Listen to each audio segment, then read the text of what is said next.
Treehouse of Horror presents Simpsons Wicked This Way Comes. It's the 7th episode of the 36th season of The Simpsons. And this is actually, I think, only 2 episodes after the Treehouse of Horror episode in this season. And I'm a big fan of the Treehouse of Horrors. In general, there are some weaker episodes, mostly such as the one 2 episodes before this. So I was actually looking forward to the fact that we had more Treehouse of Horror. And having now watched it, I can say it's okay. I didn't love it, but it was fine, which is pretty much how I felt about Treehouse of Horror 35 as well. This is actually paying tribute to some Ray Bradbury stories, The Screaming Woman, Marionettes Inc., and Fahrenheit 451 or 451, and I'm not familiar really with any of those stories, so I can't really comment on the parodies or how they compare or anything. If anybody has any thoughts on that, please feel free to share. So I can only talk about the episodes in turn, and I will do that, so there will be spoilers from now. Story 1 I actually quite liked because it was gorgeous to look at, and there was a nice mystery. Before I get in with that, actually, we do have a nice setup for the stories. The family go to a circus, and Lisa is talking with the illustrated man. He's covered in tattoos, and he tells her these various stories, and the first one is Bart, and this is set sometime in the past, and he hears a woman screaming in the woods, and she appears to be buried, and he runs around trying to tell people there's a woman buried in the woods. People aren't really listening to this, and he can't work out who this woman is, and, well, I guess I said spoilers, so I can say who it was ultimately. And I was curious, because he went to the Van Houtens, and Luann was acting quite bizarrely, and it turns out that it was Kirk. It was Kirk Van Houten, which I hadn't expected.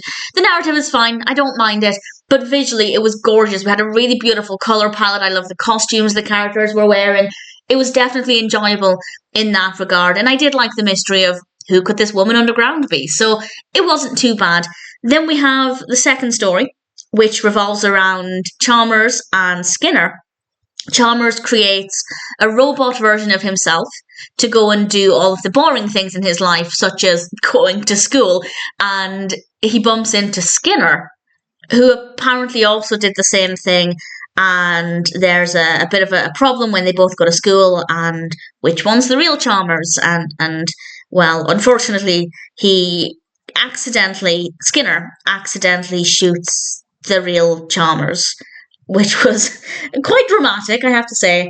And as a concept, I don't hate it. I think it was interesting enough. I wouldn't say I loved the narrative, but I think Chalmers and Skinner were brilliant, and it was okay. It was fine.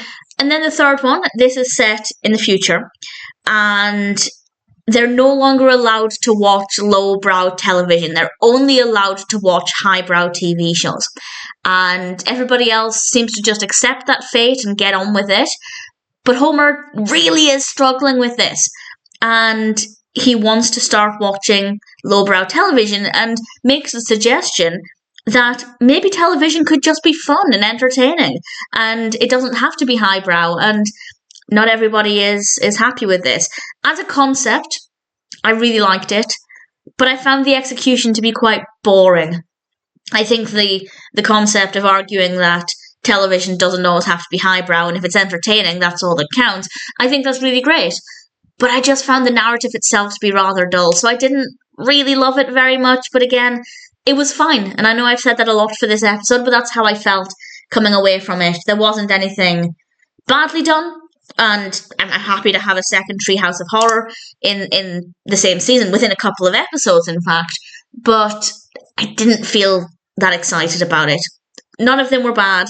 They all had interesting enough moments visually with the first story, and also the mystery of who this woman was, ultimately ending up being Kirk Van Houten. The second story, I liked Skinner's and Chalmers. The concept was interesting. I guess the story was fine. And the third one, great concept, didn't love the execution. I didn't think it was very engaging as a narrative. And then we end with Lisa and the illustrated man, the tattooed man. So, did I enjoy it? I didn't dislike it, but I wouldn't say I particularly cared for it. But it was fine. By the end of it, I felt reasonably satisfied. I thought Treehouse of Horror presents Simpsons Wicked This Way Comes was not too bad. I didn't dislike it, but I certainly didn't love it. Visually quite appealing. Some of the narratives were okay. I guess to sum up, it's an okay episode.